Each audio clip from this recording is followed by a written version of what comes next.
इसका क्या है प्रॉब्लम, मतलब हम सॉर्ट आउट कैसे कर सकते हैं. How do you think we can address this challenge. How to address address मतलब क्या है, हाउ टू सॉल्व.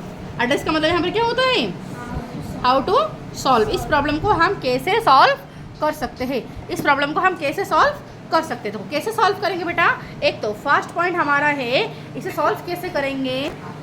अब देखो हाउ टू एड्रेस, इस प्रॉब्लम को हम सॉल्व कैसे करें. सॉल्व करने का एक तरीका की एक क्या कर सकते हैं कि प्लांट्स लगाओ है कि नहीं. तो we have to plant a lot of trees. बहुत सारे ट्रीज हमें लगाना पड़ेगा. ठीक है, तो ये नहीं करना ही होगा. दूसरी बात क्या है बेटा, जो चीज़ें बनने के लिए ओके, पेपर को वेस्ट नहीं करना, क्योंकि पेपर को वेस्ट करोगे तो पेपर बनता है ट्री से, तो पेपर वेस्ट करो तो ज़्यादा ट्री को. हाँ एग्जैक्टली, तो डोंट वेस्ट. हाँ ma'am don't use objects that made from trees. Don't. हाँ जो जैसे कि फॉर एग्जाम्पल फर्नीचर्स राइट, तो हमारा जो फर्नीचर्स बनता है जैसे कि टेबल डेस्क चेयर वो सारे राइट, तो हाँ जो बेड वो जो बॉक्स ये सारे हमारा बनता है वुड से, तो वो सारे उसके बदले में हम कोई टीन से या फिर लोहा से आयरन से जो फर्नीचर है उसे यूज करेंगे, वुड का ना यूज करके. हाँ वो तो लिमिटेड है बेटा, बट अगर लोहा नहीं होगा तो बहुत सारे प्रॉब्लम आएगा भी, बहुत सारे प्रॉब्लम आ भी सकता है. बट हाँ बट वुड अगर नहीं होगा तो फिर बहुत ज़्यादा लाइक क्या क्राइसिस हो जाएगा. लोहा के बिना इतना नहीं होगा. ठीक है, देखो जब लोहा नहीं था तो भी अर्थ में सर्वाइव करते थे लोग. बट हाँ सुनो, तो डोंट यूज या फिर डोंट यूज फर्नीचर्स या फिर वुडन फर्नीचर्स. ठीक है, इतना सारा हम कर सकते हैं. या फिर अगर कोई इंफ्रास्ट्रक्चर बना रहे हो, रास्ता अगर बना रहे हो तो प्लीज़ रास्ता बनाओ, बट उस पेड़ को बीच में रखो या फिर साइड में, अगर जितना भी पॉसिबल है उतना अवॉइड करो काटने से. ठीक है, चलो तो these are the things that we can do. Okay, तो ये हो गया. तो 7 नंबर को जरा देखो, क्वेश्चन नंबर 7 में हमें क्या बोला गया है. Question number 7 tells us that analyse the flow chart. इस फ्लो चार्ट को जरा एनालाइज करो. What can be example of A और बी. बताओ ए का एग्जांपल क्या हो सकता है, बी का एग्जांपल क्या हो सकता है. ए का एग्जांपल क्या बोला है कि plant do it have leaves. Yes, उसका पत्ता है. ठीक है, does it have leaves. Yes. Does it have reticular venation. Yes. तो बताओ अगर प्लांट है उसका पत्ता भी है बट उसका रेटिकुलर वेनेशन होगा तो ए क्या बताओ, मैंगो. ए का एक एग्जांपल हो सकता है क्या, मैंगो जिसका रेटिकुलर वेनेशन होता है. और क्या होगा, तुलसी. और क्या होगा, व्हीट का रेटिकुलर है कि व्हीट का पैरेलल है. हाँ ठीक है, नीम, हिबिस्कस, ये सारे हो जाएंगे ए का एग्जांपल. ठीक है, बी का बोला कि प्लांट है उसका पत्ता भी है. Does it have leave. Yes, पत्ता भी है बट उसका रेटिकुलेट नहीं है तो पैरेलल होगा तो फिर क्या है, व्हीट होगा. ठीक है, व्हीट, बनाना, बैम्बू. ठीक है, हाँ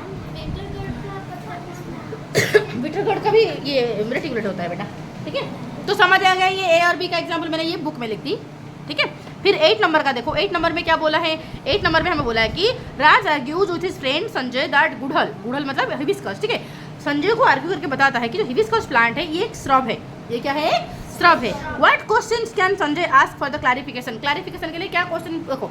श्रब किसे बोलते हैं बताओ. जो स्टेम होगा ज़्यादा थिक नहीं होगा और ब्रांचेस बिल्कुल रूट से निकलेंगे, ग्राउंड के बिल्कुल पास से निकलेंगे, तो उसे दैट तो वुडी होगा. ठीक है, उसे बोलेंगे हम श्रब. तो हम क्या क्वेश्चन पूछेंगे क्लैरिफिकेशन के लिए, तो क्वेश्चन हम पूछेंगे क्या इसका स्टेम ज़्यादा थिक है या फिर नहीं. हाउ इज द स्टेम पूछेंगे, हाउ इज द स्टेम कैसे है. इज इट थिक और थिन. अगर थिन होगा तो ये क्या है, श्रब है. ठीक है, और क्या पूछेंगे क्या उसका ब्रांचेस ग्राउंड के पास से निकले हैं. डज ब्रांच या फिर do branch come near the ground. क्या ग्राउंड के पास से निकले हैं. अगर यस होगा तो it is shrub. These are the question that we can ask for clarification. Okay, तो हिबिस्कस हमारा श्रब है.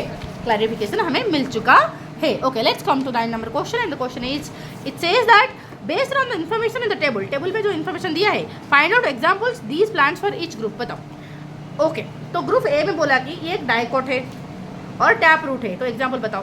क्या बताओ कौन सा ऐसे प्लांट है जिसका डाइकोट होगा और टैप रूट होगा? टैप रूट और डाइकोट, टैप रूट और डाइकोट। देखो क्या है, डाइकोट मतलब इस तरह स्प्लिट होगा, तो क्या यहाँ पर मैं बीन्स ले सकती हूँ? बीन्स लिख सकते हैं। क्या यहाँ पर मैंगोज लिखा जा सकता है? ठीक है, चलो अब बताओ मुझे। बानियन नहीं। तो मोनोकोट जो है, सुनो, मोनोकोट जो होता है फाइब्रस रूट होता है, ठीक है। तो इसका एक एग्जांपल दो। व्हीट होगा, क्या होगा? व्हीट होगा, राइट, हो सकता है ये। और बनाना होगा, मोनोकोट भी है, फाइब्रस रूट भी, ठीक है। आगे चलेंगे, समझ आ गया एग्जांपल, ठीक है। फिर बोला कि what are the similarities do plants group A have? Okay, जो plant group what other similarities? Okay, क्या अदर सिमिलैरिटी? अगर सीड ये है, रूट ये है, तो दूसरा क्या सिमिलैरिटी है? वेनेशन। और क्या सिमिलैरिटी होगा? प्लांट वेनेशन, क्योंकि अगर जिनका डाइकोट है और जिनका टैप रूट है, उन सारे प्लांट का लीफ भी सेम होगा, लीफ का वेनेशन भी सेम होगा। तो बोला कि what other similarities do plants of group A have? They all have same kind of root venation, नहीं sorry, leaf venation. Leaf venation, root venation क्या होता है भाई? सुनो, तो what other similarities do plants of group B have? Okay, group B का क्या होगा? Same kind of leaf venation, and that is क्या होगा? इसका अगर सबका लीफ वेनेशन सेम होगा तो टैप रूट का कौन सा होता है कि रेटिकुलेट, तो उन सबका क्या होगा? रेटिकुलेट वेनेशन होगा। क्या होगा? रेटिकुलेट लीफ वेनेशन होगा। ग्रुप बी का सारा क्या होगा? पैरेलल लीफ वेनेशन होगा। They all will have parallel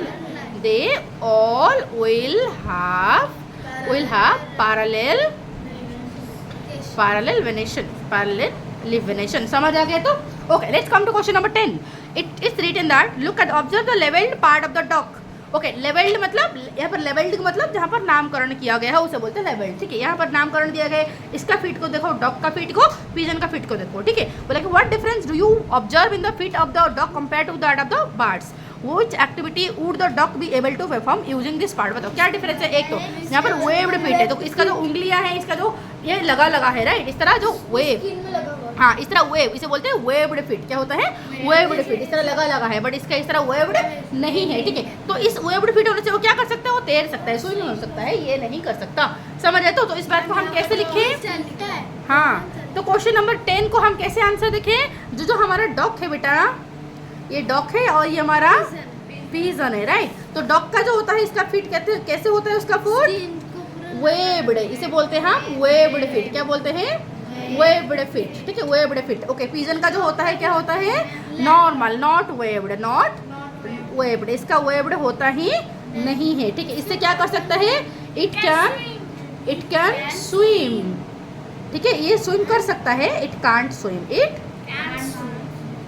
can't swim. समझ आ गया? तो and here your chapter, all question answer of chapter 2 is completed. In the next class we will do workbook, okay?